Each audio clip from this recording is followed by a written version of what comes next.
So here's the thing about motherhood as a choice in Bojack Horseman. It's one of the topics that I feel this show touched on really well, portraying a lot of different cases and types of motherly figures and showing viscerally the effects that these people have on their children. Specifically, this show does a lot of great work highlighting the importance of motherhood being a choice for the mother, and that forcing women into this role can often be a recipe for disaster and lead to great amounts of resentment toward the child, possibly affecting them for the rest of their lives. We see this most obviously with Bojack's own mother, Beatrice, who largely detests and takes all her frustration with life out on Bojack himself, lashing out due to the powerlessness she has over how everything has turned out for her and this desperate position that she feels she has been forced into through everyone's fault but her own. As a child, her father traumatized her by throwing her favorite doll, who she treated like her own baby and was extremely attached to, into a flame, melting it before her eyes and permanently burning that image into her brain, to the point where she could not even consider not having the child or giving it up after she discovers that she's pregnant, for fear of reliving that trauma all over again, possibly facing that intense fear and despair. He also ensures that she's never able to process this situation properly, telling her that if she continues to express these womanly emotions, you know, like fear, sadness, those things that all humans feel, she's bound to end up like her own mother, aka essentially stripped of her entire personality and lobotomized for expressing her sadness when her own child was taken from her, and her husband refused to comfort or validate her. Not only this, but Joseph Sugarman also tried very hard to teach Beatrice to be that traditional woman, rattling on endlessly about the perfect wife and mother that every woman was expected to be at the time, and intending to marry her off to live that life, even, as soon as possible, regardless of what she even wanted. He painted that life out to be magical and set a high bar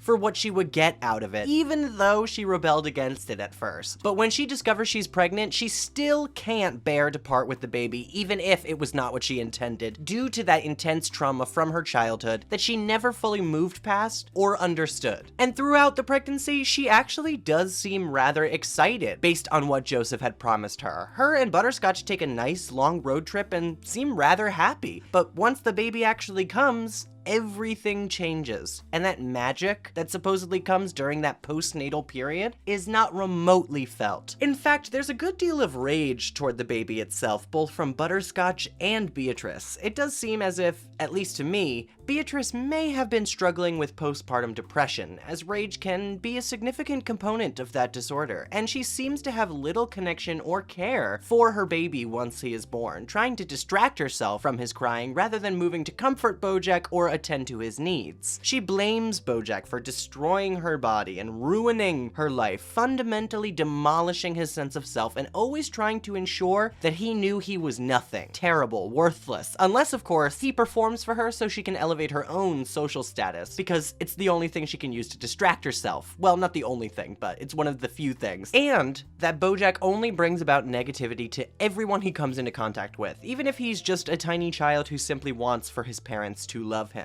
who is just utterly innocent. It's all misplaced aggression. And she drowns out her everlasting depression and dissatisfaction with alcohol, drugs, as well as this violent treatment of Bojack, avoiding culpability for the person that she's become by blaming Bojack entirely for turning her into this monster, and only utilizing as a scapegoat more and more as her life goes on. She regresses further into this persona and adopts some truly grotesque tendencies and behaviors as she closes herself off, which is very telling about people who do this in real life. Once a progressive later in her life, Bojack states that she actually had regressive ideas about immigrants, and she outs her peers' gay children for social clout. Overall, this hardened exterior only grows harder, rarely giving a chance for the real Beatrice to shine through, like when she would dance at her supper parties. But mostly, all we see is this extremely toxic and negative behavior. Like Bojack, she sunk into this perception that he had ruined her. So deeply, in fact, that she feels there's nothing she could possibly do to pull herself out of it, to become a different person, or change, or can ever be happy ever again. Bojack has ruined her permanently and immeasurably in her own eyes, and so she didn't bother changing, reflecting on her behavior or her role in what has happened, and only became more bitter and resentful over time, as she never truly gets anything she wishes for. Yes, Butterscotch took the job she always wanted and was able to provide the upscale home she would have preferred, one that might have helped align with that fantasy that Joseph described when she was being raised, but She ultimately receives no actual love or support from Butterscotch, even having to fix accidents that occur from his blatant philandering. And providing no love for her child, she receives little in return from him, not that she's interested, really. And of course, she doesn't have any real friends either, because she'll destroy their status in a heartbeat, so I can't imagine people trust her. So her life is truly empty. But all of this terrible treatment results in raising another deeply unhappy and dissatisfied person who goes on to spread that negativity that he felt as a child even further. Now, as I've said many times before on this channel, everyone is responsible for their own decisions. So just as Beatrice is accountable for the person she was and how she treated others, Bojack is too. However, it is important to note how this treatment can lead to this type of behavior, and how, while Bojack does choose to carry it out, it does stem from a cycle of poor treatment for several generations before him. Yes, Bojack and Beatrice are absolutely responsible for their negative behavior and were never stuck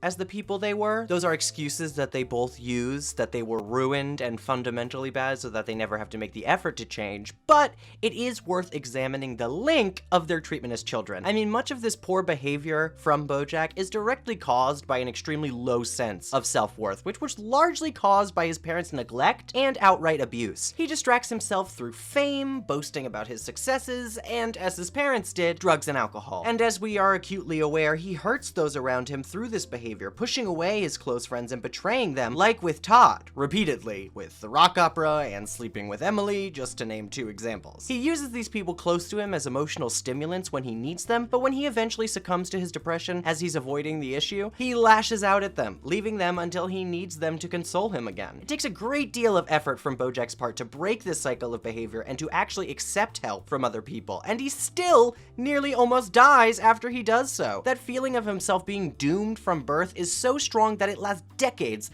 and decades of his life, taking away so many years where he could have been happy and causing him to act out in behavior that permanently scars or even kills those around him, like Sarah Lynn. But this general idea is also explored well on the opposite side through Princess Carolyn, who struggles with the choice of becoming a mother and balancing that with her work life, really deliberating which life she actually truly wants. Because before she actually adopts Ruthie, we really see this dilemma laid out plainly in her adoption agent Tracy, where she states that if Princess Carolyn would rather be working than spending time with a child, and if she already does not have time before she has brought this baby into her life, she should not choose to be a mother, as her own mother never had time for her either, and this caused Tracy to develop into a less than ideal specimen of human who treats others with little to no respect, doesn't have very much patience, and struggles to make personal connections with those around her. It's more kind to those children to choose not to become one if you'd clearly rather be doing something else with your life. Princess Carolyn really has to strongly consider whether or not she wants to live this life for herself, even if she had been dipping her toe into it for so long. It is something that everyone should thoroughly consider, whether they actually want a family or simply yearn for it because it's expected of them. Is Princess Carolyn trying to retroactively fix her own childhood with her extremely absent and alcoholic mother, or does she actually want to care for another human being, guide them in the right direction, and be a part of raising the next generation, being there for them whenever they need her? That's her job, if she makes that choice. She ultimately decides that she does indeed want this, making that leap and adopting Ruthie, finally acquiring the life she's wished for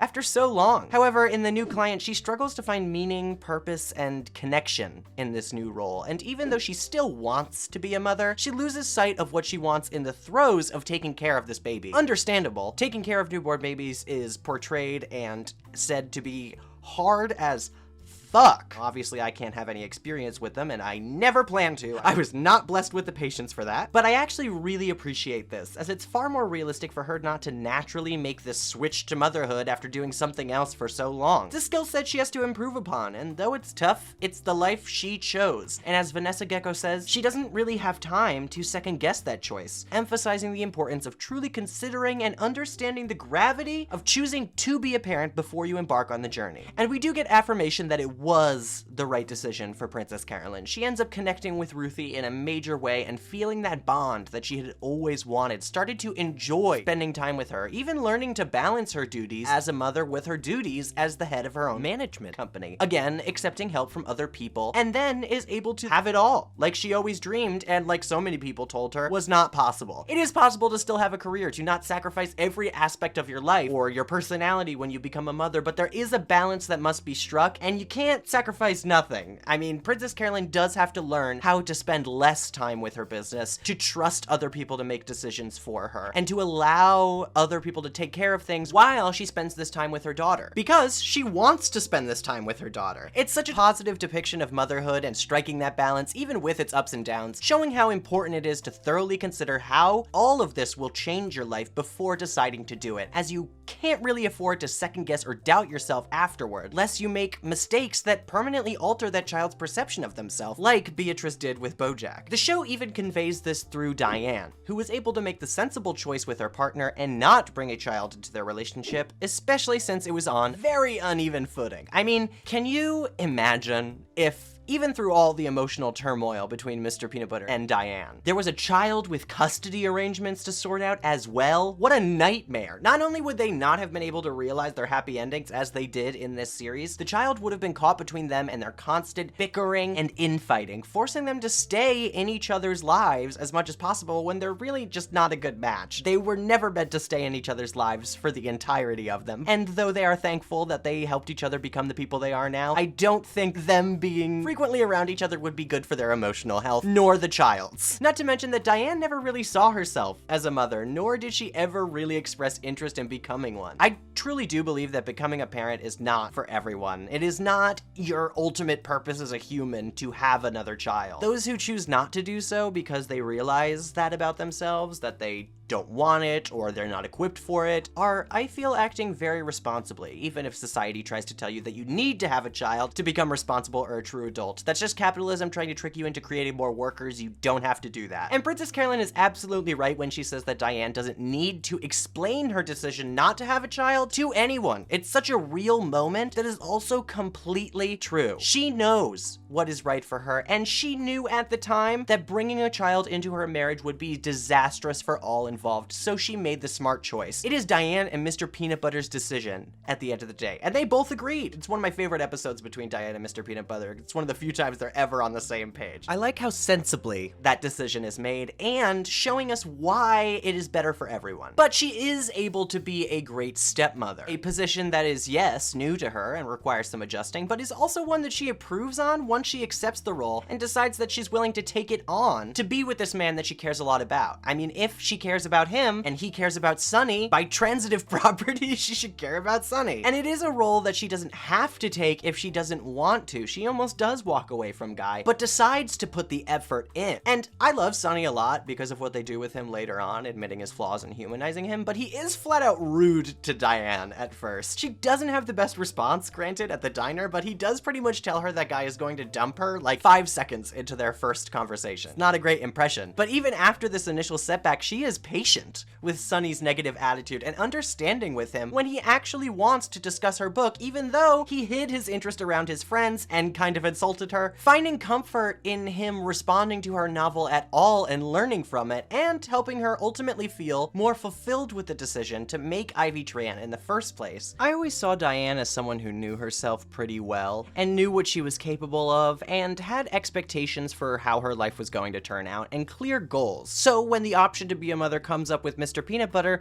she knows that that's not exactly the best choice for her. She's not the most well-equipped to do it, nor does she actually want to deep down, which would definitely affect the child, thus she should decide not to have it. As with being a stepmother, she realizes she is equipped for that position, could learn to enjoy it, and is willing to embark on it for the guy that she loves. That, to me, is very responsible irresponsible decision making, some of the most that Diane does in the series. I'd like to quickly mention Sarah Lynn as well, as the effect her mother had on her is felt through her entire life and storyline throughout the series. Her mother used her as a prop for money and attention, basically for Sarah Lynn's entire existence, forcing her to go into acting and entertain people when all she really wanted to do was be an architect. Although we don't outright see that the mom was pressured into the situation or that Sarah Lynn was perhaps forced onto her, this type of mentality does develop from those who perhaps did not want children and thus feel the need for their child to provide or do something extraordinary, much like Beatrice did with Bojack. She needed him to do something incredible like cure cancer so that her sacrifice, her losing everything about herself, was worth it.